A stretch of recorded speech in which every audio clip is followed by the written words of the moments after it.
Сәлем достар, мандариннен осындай болып шығатын десерт дайындаймыз.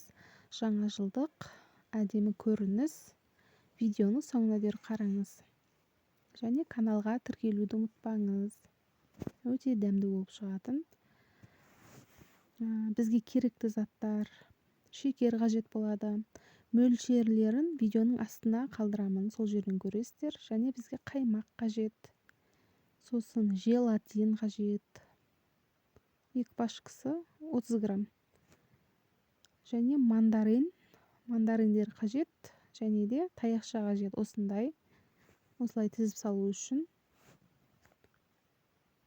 Бәрін дайындап аламыз. Және де су қажет болады. Осы желатиннің үстіне салқын суымызды 100 граммдай құйып араластырып аламыз.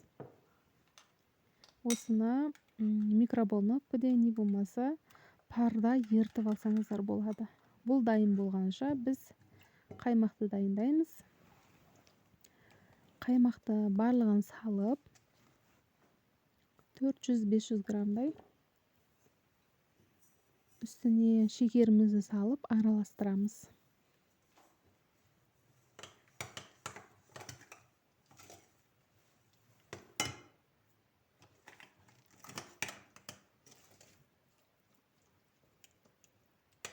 Дайын болған желатинімізді үстіне аз-аздан құя отырып араластырып аламыз.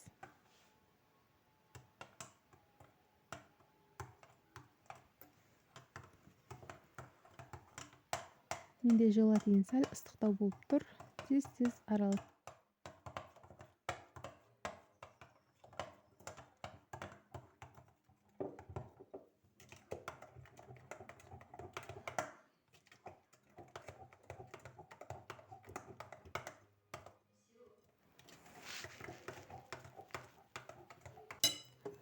Ыдыстарымызды дайындаймыз. Осындай мен 2 түрлі ыдыс жасап көріп жатырмын.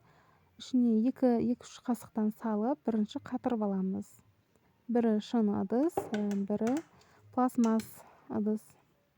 Жуып, тазалап, кептіріп алып, осылай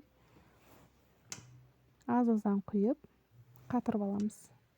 Мен бірінші рет жасап тұрмын. Қайсысынан жақсы шығады екен деп, 2 түрлі ыдысты пайдаланып көрдім. Менде қаймағым қатқаннан кейін үстіне осылай қойып, таяқшаны мандариндерді тізіп салып шығамыз. Дәл видеодағыдай жасайсыздар.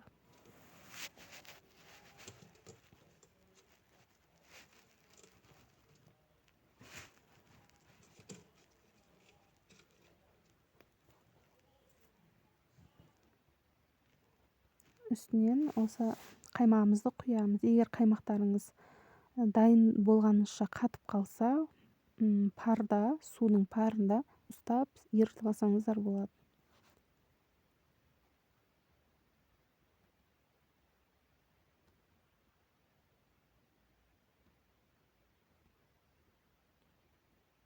Бұл бірінші рет жасап тұрған рецептім.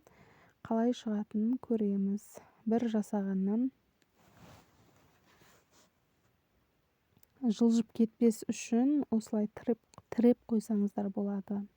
Кез келген затпен.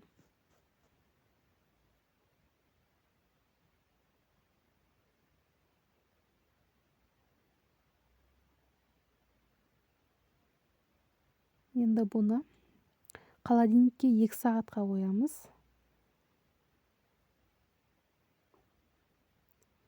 Және де осындай шыны ыдысқа да құйып көрдім. Шыны ыдыстан алыну қиын. Мен 2 сағат ұстамадым, жарты сағатта. Морозилькке жарты сағат салып алдым, қатып қалды. Шыдамым жетпеді. Енді негізі холодильникте 2 сағат тұрған жақсы. Осыны баклажканы осылай кесіп алып тастаймыз. Егер шыны ыдыстағы алынбаса, оны ыстық суға сәл 30 секундтай салып алсаңыздар болады. Міне кесіп жатырмын, осылай болып шықты. Өте әдемі көрінеді. Кәдімгі жұмыртқа сияқты болып тұр, бірақ бір қарағанда жұмыртқаға ұқсайды екен. Дастарханның сәнін ашып, әдемі көрік беріп тұрады. Дәмі де әдемі. міне біздің десерттеріміз дайын. Бір жасағаннан осындай болып шықты. Каналға тіркеліп, лайк қалдыра кетіңіздер. Сұрақтарыңыз болса комментарийға жазыңыздар, жауап беремін.